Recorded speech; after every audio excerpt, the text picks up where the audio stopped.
कुंती का चरित्र भारतीय नारी के उस स्वरूप का मनोवैज्ञानिक चित्रण है जिसे अनजाने में किए गए ऐसे कार्य के लिए न केवल लोक उपवाद का विषय बनना पड़ा, वह अपने व्यक्तिगत जीवन में भी अनेक संघर्षों से गुजरना पड़ा। एक राजपुत्री होते हुए भी उसे वह सुख प्राप्त नहीं हुआ जिसकी वह अधिकारिणी थी।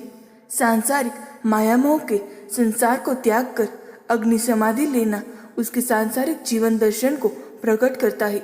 शक्तिशाली पांडवों की माता होकर भी वह कई स्थानों पर स्वयं को असहाय पाती है, जहाँ पुत्र प्रेम के कारण वह अपने अन्य पुत्र कर्ण के साथ अन्याय कर बैठती है और उसका चरित्र कई स्थानों पर विवादास्पद भी हो जाता है।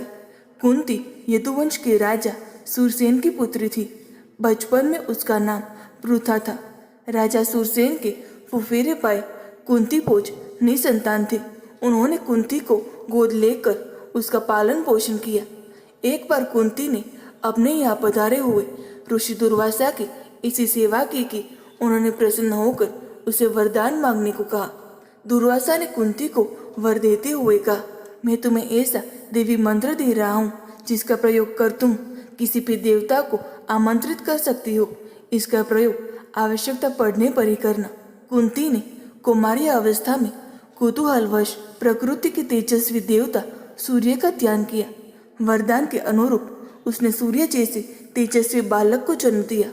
एकांत साधना का बहाना बनाकर वह 1 वर्ष महल में कैद रही। विश्वस्त दासियों की सहायता से उसने अपने पुत्र को, जो कालांतर में कर्ण कहलाए, को जन्म देकर नदी में बहा दिया। हस्तिनापुर के राजा विचित्र वीर्य के छोटे पुत्र पांडु से उसका विवाह हुआ। पांडु के बड़े भाई धृतराष्ट्र अंधे थे। पांडु ने अपने पराक्रम से अनेक राज्यों को जीता था।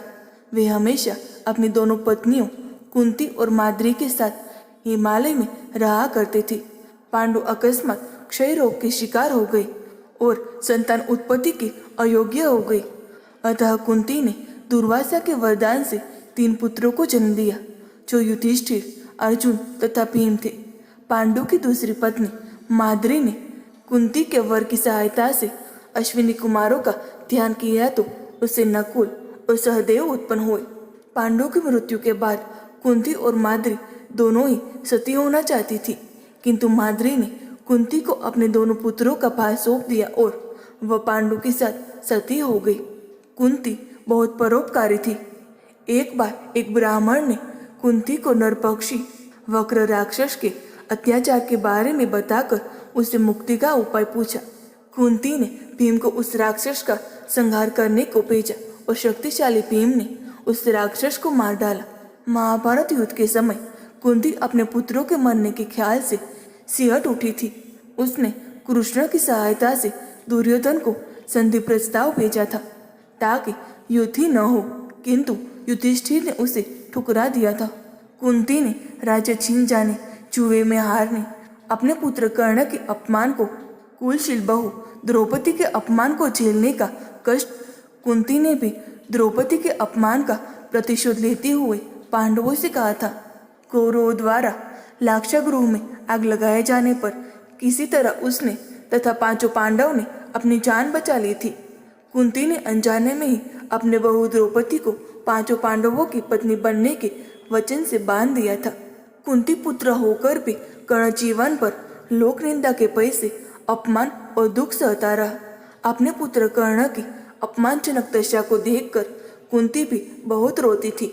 लोक निंदा के पैसे उसने जन्मजात कवच और सोने का कुंडल धारण किए हुए कर्ण को अंत तक अपना पुत्र न कह पाने की पीड़ा भी झेली। कर्ण के समक्ष 5 पांडवों की प्राण रक्षा की भीख मांगकर पुत्रों के प्रति अपने स्नेह को प्रकट किया। उसने युद्ध प्रारंभ होने से पहले ही कर्ण से 5 पुत्रों की प्राण रक्षा करने का वचन मांगा था। इसके बदले में उसने कर्ण को एक अभिशापित जीवन दिया। ये अपराधबोध जीवन पर उसे सालता रहा। महाभारत युद्ध में पांडवों की विजय के बाद उन्हें जब हस्तिनापुर का राज्य मिला, तब कुंती 15 वर्षों तक राजमाता के रूप में सुख भोग कर गांधारी धृतराष्ट्र के साथ वन को चली गई। जाने से पूर्व उसने द्रौपदी के सम्मान की हर समय रक्षा करने का वचन तथा दुर्भाग्यशाली पुत्र कर्ण की मृत्यु के बाद प्रत्येक वर्ष उसके श्राद्ध कर्म को विधिवत करते रहने का पांडवों से वचन लिया और वनवास का कष्ट सहते हुए वैराग्य की साधना पूर्ण कर अपनी प्राण आहुति अग्नि देवता को समर्पित कर दी। कुंती का संपूर्ण जीवन विसंगतियों से भरा पड़ा था। अनजाने में सूर्य का आवाहन कर उसने सूर्य पुत्र कर्ण को जन्म तो दिया, किंतु उसे पुत्र न कर सकी। कर्ण अभिशप्त जीवन जीता रहा। कर्ण को अभिशप्त जीवन जीते देखकर इसी पीड़ा में आजीवन कुलती रही। उस पुत्र में कर्ण का बलिदान उसके लिए बहुत कष्टदायक था। उसने समय और परिस्थितियों के अनुरूप अपने विचारों और कार्यों में संतुलन बनाए रखा। दोस्तों, आपको ये पौराणिक कहानी कैसी लगी कमेंट में ज़रूर बताएं। वीडियो को लाइक करें, शेयर करें और हमारे चैनल को सब्सक्राइब करना ना भूलें। धन्यवाद।